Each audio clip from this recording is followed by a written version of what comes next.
कुबद का चढ़ी चढ़ रही चित पे तो हो गया मनुष्य नाग रे। मनुष्य वाला काम छोड़कर नाग वाले काम शुरू कर दिए। सूझे नहीं सजन सुख सागर बिना प्रेम बैराग रे। अब परमात्मा में बैराग और प्रेम जब जागेगा, तब जागेगा जब हम उसके संविधान से परिचित होंगे, अच्छे और बुरे काम में ज्ञान हो जाएगा। फिर हम गलती नहीं कर सकते, हम कोई भी पाप नहीं कर सकते। हाथ कांप जाएंगे हमारे जब हम पाप करने लगेंगे। जैसे बच्चा बालक होता है, छोटा सा बच्चा होता है, तो उसको ये ज्ञान नहीं होता कि जो सामने गड्ढा है इसमें गिर गया तो तू मर जाएगा। उस छोटे से बच्चे को नहीं पता होता कि सामने ये सांप है, ये तुझे डस लेगा तू मर जाएगा। उस छोटे से बच्चे को पता नहीं होता कि सामने एक बिजली का तार नीचे गिरा हुआ है और स्पार्किंग कर रहा है, टूटा हुआ आपस में थोड़ा जोड़ उसके अंदर है और उसमें आतिशबाजी सी हो रही है। उस बच्चे को नहीं मालूम कि ये तुझे मार डालेगी, उसको एक अच्छी वस्तु समझ के पकड़ लेता है उस तार को और मृत्यु को प्राप्त हो जाता है। ऐसे ही उस सर्प को जाकर के पकड़ने की चेष्टा करता है, वो सर्प उसको डंक लगा देता है, लड़का मृत्यु को प्राप्त हो जाता है, वो बेटा या बेटी बच्चा। अब उस अबोध बच्चे को पता नहीं था कि कितनी भयंकर ये जानवर है, कितनी भयंकर ये वस्तु है बिजली, और कैसा ये गहरा गड्ढा है। जब वो बच्चा जब बड़ा हो जाता है, वो फिर उसको ज्ञान होता है कि बिजली इतनी भयंकर है, इसका हाथ लग गया तो मृत्यु हो जाएगी। सर्प इतना भयंकर जानवर है कि इसको छू दिया तो डंक मारेगा और मर जाएगा। और गड्ढे के विषय में भी वो परिचित हो जाता है। फिर उसके निकट नहीं जाता, उनसे बचता है, दूर भागता है, औरों को भी आगाह करता है कि देखना सामने सर्प है, वापस हो लो।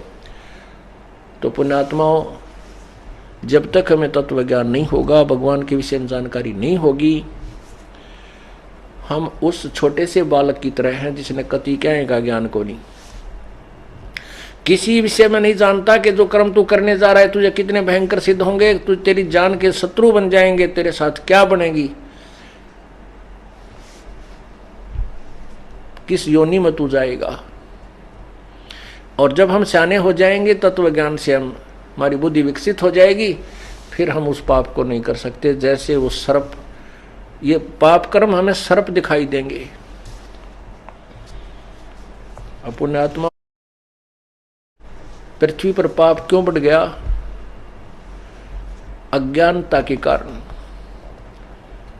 हम सेठ होना चाहते हैं, दूसरे को हड़प के, दूसरे का जो के साथ धोखा करके, उसकी संपत्ति में उससे कुछ हिस्सा ले करके या तो मिलावट करके, रिश्वत ले करके हैं, और 2 नंबर के धंधे करके हम सेठ बनना चाहते, कभी नहीं बन सकते। क्योंकि परमात्मा ने हमारे संस्कार पूर्व निर्धारित किए हैं, जो भी हमें मिलना है उसमें कोई परिवर्तन नहीं हो सकता। कब तक? जब तक हम पूर्ण परमात्मा की शरण में नहीं आएंगे और पूर्ण संत के द्वारा उस परमात्मा से लाभ पाने की विधि प्राप्त नहीं करेंगे, तो तब तक आपके किसी भी संस्कार में कोई परिवर्तन नहीं हो सकता। एक व्यक्ति था, उसने बताया कि ये ज्ञान सुनने के बाद आंखें खुल जाती है इंसान की। उसने बताया कि जी आपने जो ज्ञान सुनाया है ये सही बात है। क्या सुनाया था इस दास ने? कि जो पाप करते हो, आप सेठ बनना चाहते हो 2 के 20 बना के, तो वो पैसा आपके पास नहीं रहेगा, क्योंकि आपके भाग्य में नहीं है। आपके भाग्य में नहीं है वो पैसा, आपने 2 नंबर तक कमा तो लिया, लेकिन वो दूना डबल होकर जाएगा। और पैसा तो रहेगा नहीं, लेकिन उस पैसे 2 नंबर से कमाने के लिए जो पाप इकट्ठे किए थे, वो पाप तेरे पास रह जाएंगे, वो तुझे भोगने पड़ेंगे।